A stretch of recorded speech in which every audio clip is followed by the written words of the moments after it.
Welcome to the I Got Fired podcast, where we help people who've been fired or afraid that they might be. I am thrilled today to be joined by Robin Schlinger, who has been coaching federal, civilian, and military clients and adding value to their resume since 2001.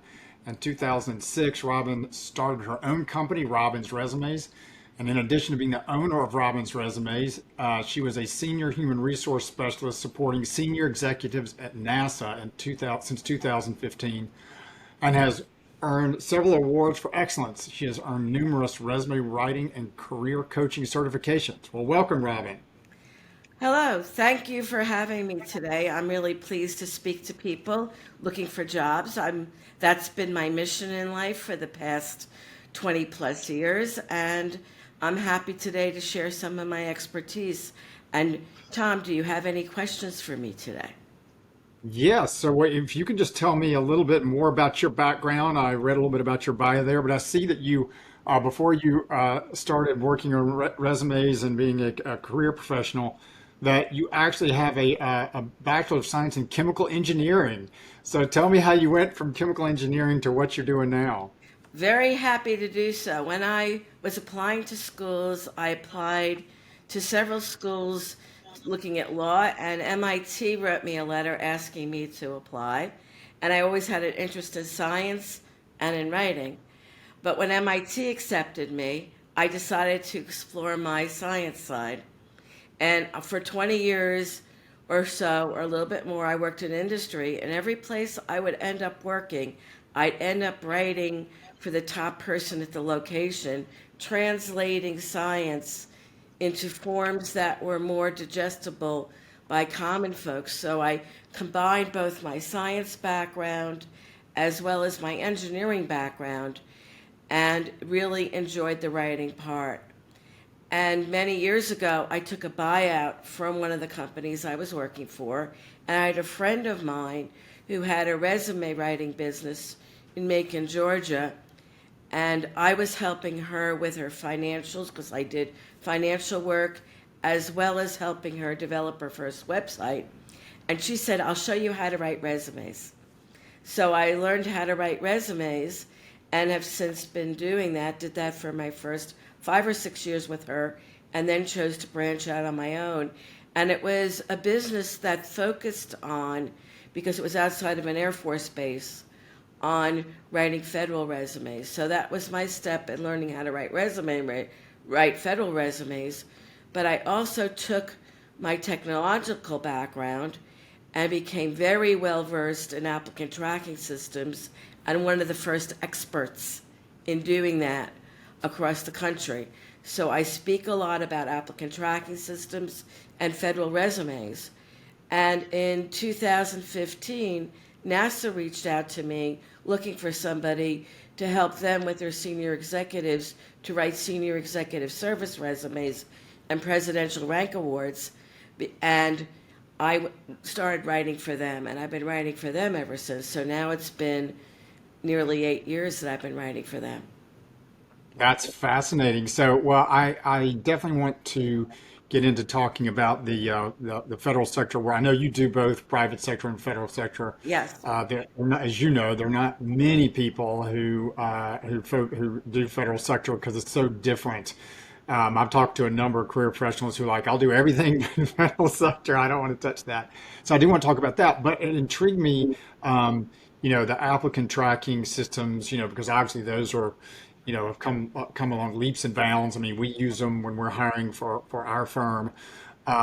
So just can give me top level. What should people know, who are maybe looking to transition careers or maybe they've gotten fired? What do they need to know about applicant tracking systems so they maximize their chances of having it help them? Okay. I just want to give an interesting fact. The organization that first developed applicant tracking systems was the federal government of the United States. Interesting. So it's really interesting, and they're doing full circle. There's a possibility, there's a bill in Congress that will completely ditch applicant tracking systems from the federal government. So Huh. the whole thing is applicant tracking systems serve a few purposes. One, it helps companies track people throughout their careers. So it's a part of a bigger ecosystem within big companies. However, they're in response to a couple of things. One, technology made it seem like it can work. Number two, when when people went online, I call it the monster effect. Applicant tracking systems were developed to be able to manage some of the big things that were going on within the industry when lots of people started applying for jobs. And it was the idea that you could pre-screen resumes and pre-screen people so recruiters wouldn't have to read every single resume. Now, I got interested because when I was at MIT, I did a thesis that was parsing software files to be able to pick up characters. So basically, what ATS systems are is they take the wording and they match it up to some sort of set of keywords, phrases, or something like that in its initial formation, and or sort a list of questions that you answer in order to be able to to be able to see how well you match a job. And the earlier systems were a little bit more strict on where you could put information. They've opened up a bit, but they are still not totally opened up. So you have to be concerned about formatting your resume. And you want to make sure that you're matching your resume to the job announcement and unseen criteria. And as AI is taking hold, it's going to become more and more difficult to know exactly what the applicant tracking systems are tracking. For example, many companies now have adopted these brand new AI systems where they're having all of their employees who are in given positions upload their resumes. So it will do a machine learning based on the successful criteria of their own clients to read through resumes, and who knows what that is. Yeah. So our guessing of what applicant tracking systems read has changed. But one thing that is really important.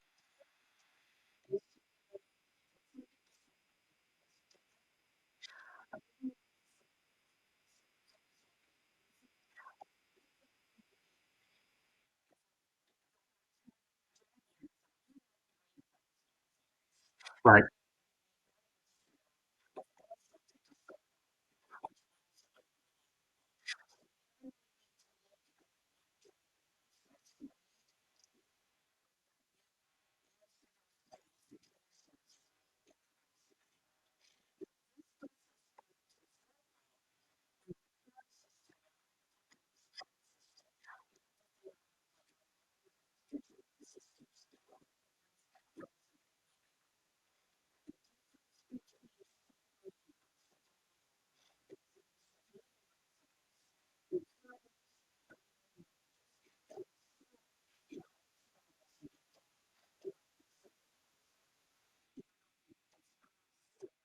Mm.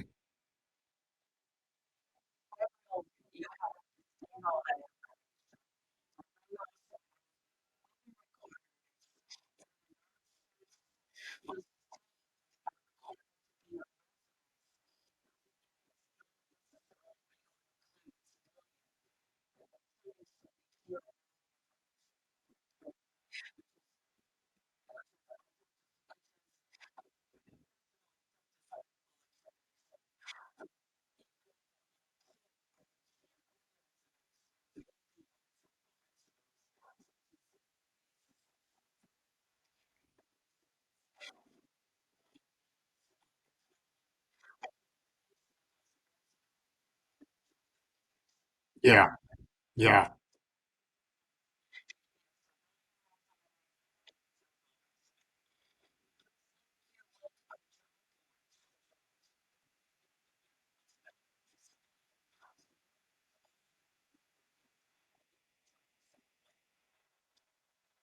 Oh, yeah. I saw the same. Yeah, to ask Robin to refresh the page. Where's that?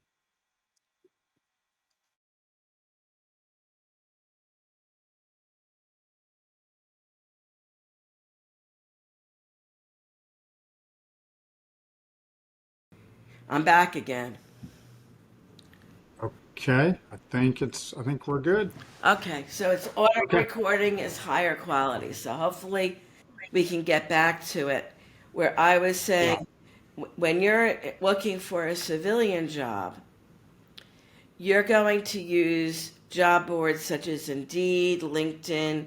You're also going to network for jobs. Most jobs on the civilian side, surprisingly enough, are by networking. They're not the online job boards. Online job boards are good to give you guidance to the kind of skills you need to have in your resume and eventually will need to cover when you apply for those jobs. Jobs that deal with the federal government, you probably will have to have an announcement where you are able to meet all the job requirements, partially due to federal government requirements. Second of all, for companies to prevent having lawsuits for discrimination. So, applicant Mhm. tracking systems are also used as something for companies to protect themselves from discrimination. Even though they can be discriminatory, at least they have something that they personally aren't being discriminatory for. So, they're protecting themselves by using it. The Yeah. federal government, by law, has, for many jobs, has to have people apply for jobs vis-a-vis something called usajobs.gov. Now, not all jobs in the federal government are under usajobs.gov. There are many jobs from certain agencies that you go to the individual agencies, especially for certain professional jobs, and certain U.S. agencies, such as, let's say, the FDIC and quasi other agencies like the Federal Reserve, will have their own sites for people to apply for jobs. So, but the majority of federal jobs are going to be on usajobs.gov.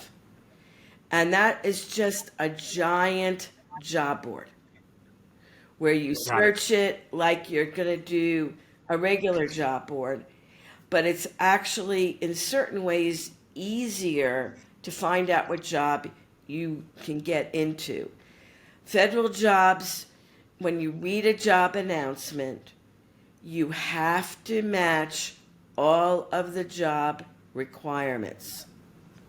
If you do not match all of those job requirements within your experience, the federal government cannot select you for that job.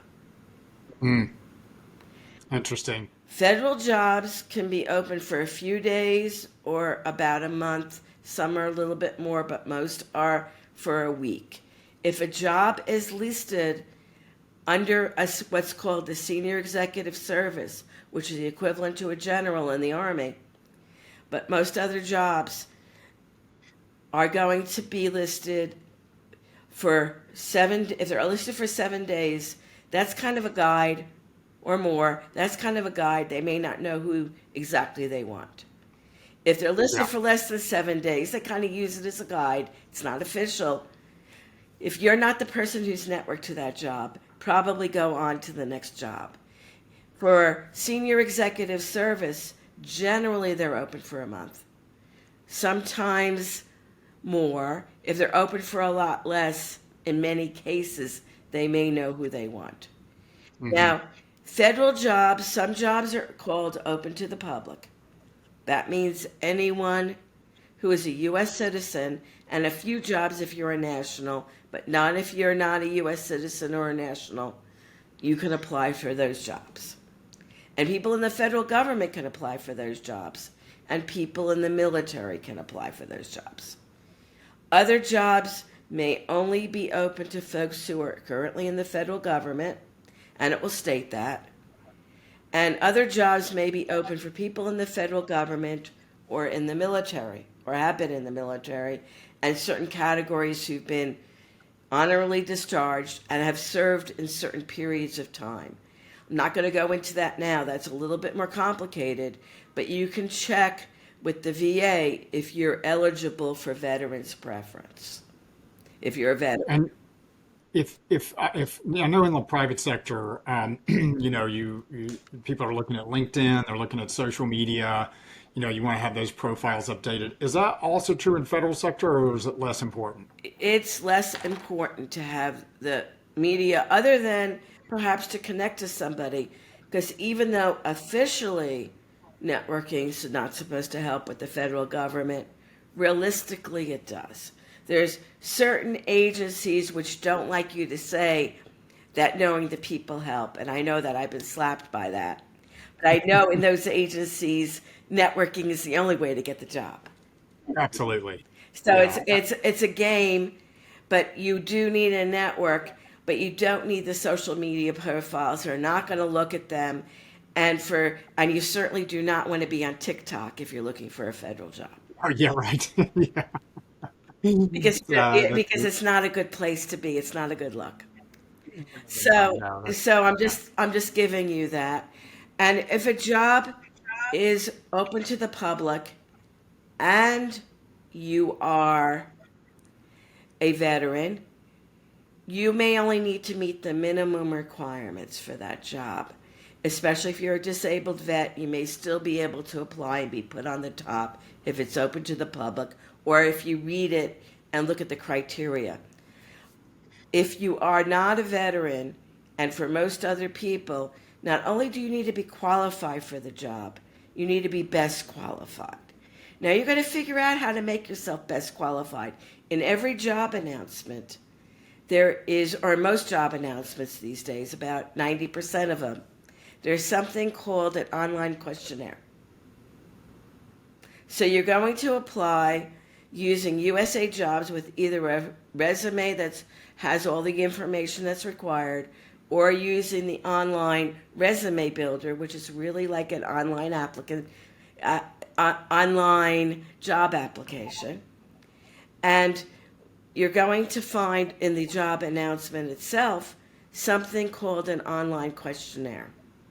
And when you apply, you'll be filling this out. But you can see what the questions are in general before you apply. To be best qualified, you have to have done most, if not all, the job duties, be at the right level, as well as to be able to answer all of the questions within the job announcement online questionnaire as an expert. Now, what the federal government readers do is they open up the job announcement, the online questionnaire, and your resume. And they read your resume that you've addressed every single requirement in the job announcement, answered every single question in your resume with examples in your resume, as well as detail exactly how you meet all the job requirements with accomplishments in your resume. Federal resumes are long because you have to document all of this information, all of your job duties, all of your accomplishments in excruciating detail, because they're going to grade your resume best qualified, or whatever they're going to call it, gold, or whatever they call the top category, will either be 90 out of 100 or 95 out of 100 better. Used to be they added points for veterans so you could go above 100. Nowadays, they'll just put you in a certain category. If you're a disabled vet, you'll automatically be in the best qualified category. If you're a veteran and you score high enough, not disabled, and you're in the top category, the veterans will go to the top. Disabled veterans first, veterans, then the rest of the public applying for jobs. This was a bigger issue about 10 years ago, when there was a lot of veterans leaving the war from Iraq and we were in a low economy. Veterans were getting all the jobs, or disabled Hmm. vets. Now there's not that many veterans looking for jobs. And the veterans that are leaving now are not necessarily ones that are going to have the preference. Although they Right. can apply for jobs that are in the federal government if they've served enough years, and not be ones that are not open for the government, not open to the general public for jobs that are open up to veterans. they may not end up being in that top category if they do not have points. And that's why you need a check with the VA. Or there's an online checker, but but you're better off checking with the VA. So when you apply for federal jobs, you follow the instructions, and it's very detailed. It tells you when the job's going to close.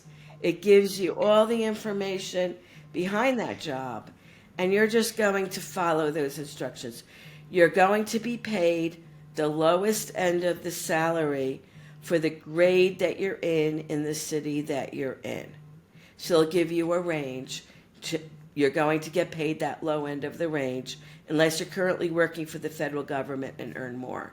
Now, the federal government has general levels of jobs, and it's too detailed to go into now, but if somebody will write me, I can send you a table which would indicate which level your experience generally gets you in the federal government. That's great. Yeah. If anybody wants to email me, I'd be happy to pass that along. Let me ask you, if somebody's already in the federal sector, they've got a job, and perhaps things aren't going where they are, or they just want to switch and kind of level up to a different job within the federal government, what advice would you give them? And then the same question for somebody who's private sector, they've never worked in the federal government, but they want to break into working for the federal government. How should they approach it? Okay, the federal government's a little bit different than civilian these days. This may change. It used to not be that way, but when they changed in 2011 to the questionnaire system, it became very much this way. And now it may not be this way in another year, but I'm going to give you the current layout. The federal government is a place to change the job location you're working for. It's not a place to change career fields in general, unless you're a veteran, a disabled vet, and can go to that best qualified category as a GS5, GS7, or perhaps GS9, depending on your education level, by just being a recent graduate. Other than that, you must, to be best qualified, have experience in that job to pass the current system. That's because they ask these questionnaires, and they grade you on your answers to the questionnaires, and they're all going to be very job related. So it becomes somewhat difficult to move from a job if you really want to work in the private sector and work for the federal government. For example, I work for NASA as a contractor. This year alone, there's been about 5 or 6 folks in my group who've gotten jobs in the federal government because they do jobs akin to the federal government and have gotten experience in it. I also live very close to the CDC. And the CDC tends to hire folks who have previously worked as contractors. But just working as a contractor alone doesn't mean you'll get a job, because I've worked with many, many CDC contractors who've tried for years to get into the federal government. And when the CDC, it used to be easier, but since 2016, there was a severe cutback from 2016 to 2020, and the CDC actually laid off a good number of their contractors, as well as a good number of people were laid off, and many jobs in the CDC now became only open to folks in the federal government. If you're working for the federal government, generally you're going to have to find jobs that are in other agencies that are doing similar to what you want to do, or find detail assignments that you can work for someone else. It's not all that easy to move around in the federal government. It does help to go ahead and network. For example, I'm working with somebody right now who's fairly senior level. She's a GS15, who'd been working for one person for a long time, needed to move with her family because she had been working remotely during COVID, and her husband got tenure outside of a location where she was working before, and she was able to do that and keep her job during COVID, but now they're requiring her to be in the office. So we've been working for the past year to help her move to another job. And as of this week, she's already been interviewing for another job within the federal government. Even though she was working for one group, she's now gotten a job she's going to get a job with another group that will allow her the flexibility to move locations. Got it. So if somebody comes to you, they call you and they want, to hire you for your services, tell me your process. How do you work with folks? The way that I work with folks is this. First, if you're going to email me, Robin, ROBIN, resumes.com, you email me a copy of your existing resume and the job of interest. I will then review it, ask you some questions, perhaps by email, or perhaps send you a link for a 20-minute conversation about your job to see whether my services are of help. If we decide to move together, I will send you an invoice detailing my services, and you will pay for my services in advance because you're reserving my time, and my time is my money. Yeah, I know. And, I know the and word. then I will go ahead and once you sign that invoice, I will go ahead and send you a very detailed questionnaire.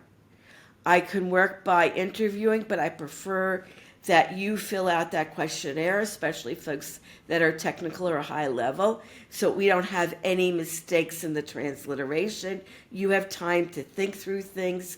And for many jobs in the federal government, it requires clearance, and it protects both you and me for you to be able to think about what you're sending me, just to be sure there's no misunderstandings. So Yeah. then I take that information in a very, very proven method of questions and questionnaires where I'm actually queen of the questionnaire. I've made many presentations across the industry on how to develop questionnaires. And my questionnaire approach actually was adopted by NASA for part of it for senior executive service. So my questionnaire approach works really well in both developing the resume and in developing your stories for interviewing once you do that. In fact, I've been lately doing a whole lot of experimentation and using AI to develop answers for interviews, for resumes, as well as using some AI techniques for doing interviewing. So once you finish the resume and write that up, I also do interview coaching. I can do job search coaching. I've done that. I have certifications both in coaching, federal resume writing, and regular resume writing. Been doing this for a long time. I've been judge of something called the Toast of the Resume Industry Awards, both as one of the people reviewing the resumes and grading them for the awards, as well as in charge of the awards for 7 years. So I keep very, very current on all the modern techniques for writing resumes, so I'm on top of the edge there. And I am asked to present, like earlier this year, I presented on applicant tracking systems for a major resume writing association, and also just completed a tip search for another major resume writing association on applicant tracking systems. So I use all of those techniques to write the resume and to highlight your accomplishments as well as the keywords and skills to get you through the applicant tracking systems. I don't write beautiful graphical resumes because I don't know that your graphics matches the graphics that someone else likes. Yeah. I believe resumes are about words, not graphics. And many ATS systems reduce you to just the words anyway. Right. And I think but just to clarify, you do both federal sector and private sector, I right? do both. Both. I do both. I do both across the board. I've had success on the private sector. You can translate your experience from one career to another. You have that opportunity to do so and show transferable skills. I am hopeful the federal government gets back to that. They used to allow that. In fact, the federal government used to be before 2011, from like 2001, when I first started writing them, to 2011, great for transferable skills. They had something called KSAs, knowledge, skill, and ability statements, which meant that if you had similar skills, you would score high by being able to translate them into the skills that the federal government does. But the federal government no longer is that. But you have that opportunity outside the federal government to do that if you do that correctly and network. Yeah, no, that's interesting. So, can you give me a particular success story? I know you've got a bunch. I Maybe one or have, two you want I to share have, with us. I have hundreds of success stories. I'm sure you do. Anything that stands out that you'd Okay, want to share with the audience? I'm gonna give you one on the civilian side. So I worked with, and then I'll give you one on the federal. I'll give you several on Great, the federal side. But one perfect. on the, and I also just gave you one on the federal side, just, Yes, yes. but I'll give you a civilian story. A couple of years ago, somebody came to me who had been head of a nonprofit, a small one, and she left it about 15 years before to take care of a family business when her family was sick. And it was a real small business dealing with managing properties. And her parents died, and she sold those properties and wanted to get. And meanwhile, while she was doing that, she had taken some courses in social work and such like that, and had gotten an MSW more out of keeping her mind busy rather than doing the nonprofit, and had managed properties. So I worked with her and got her to be a director. She'd been out of the field for a long time, of a much bigger nonprofit, which was taking people from being homeless into being able to be moved into properties to help to be able to be like leasing agents or maintenance workers in Yeah, properties, to get them homes, as well as getting them places as well as getting them jobs, very successfully. And I've worked with her since to help the folks with the resumes. But this is taking transferable skills from being head of a very different nonprofit, having managed a company managing buildings, as well as having a social work background, and merging them all together to get back into something that she was doing and enjoys very much. So that's a civilian story of being able to take transferable skills of someone who had really been out of the job market for 15 years. yeah, yeah. Impressive. And then I also take a lot of people to be able to get SES positions. So years ago, I was working with somebody who had been a chief technical officer, what you'd call it today, of a Fortune 500 company. And I got them to translate their skills in doing the computer stuff to become a chief technical officer of an agency, by going ahead and working with them, working on their ECQs, their resume, and everything else, and was able to translate that experience where they became part of an agency to do that. Yeah, that's impressive. And I've So, done many stories like that over the years.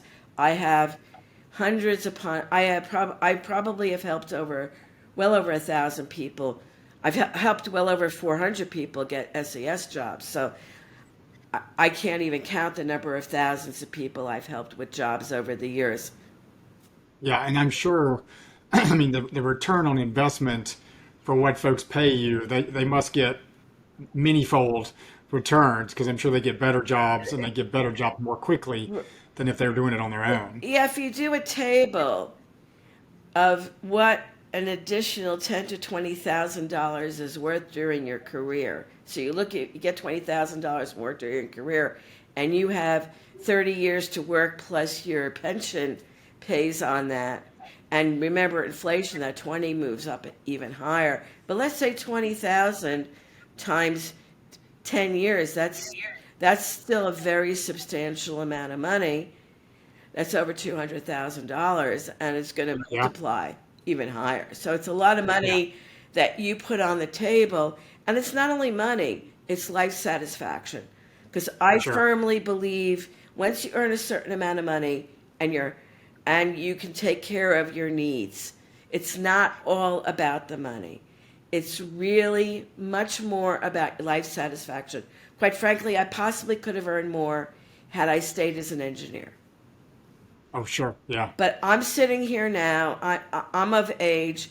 If I decided to retire tomorrow because I've managed my career, I manage my expenses, I could retire tomorrow on my own savings and my own pensions and my own life, and I'd be set for the rest of my life. That's what basically three financial managers have told me, as well as my own calculations. So I'm Great. sitting here in a good place for the rest of my life if I want to do that. And I can tell you that my last 20 years of being a resume writer and career coach have been very joyful, versus me getting my degree from MIT as a chemical engineer, working for the big companies, working myself up in those companies, and coming home every day and pounding my pillow because I hated my job. So I don't think looking for jobs is only about the financial. It's also about looking at your whole life and your whole set of values.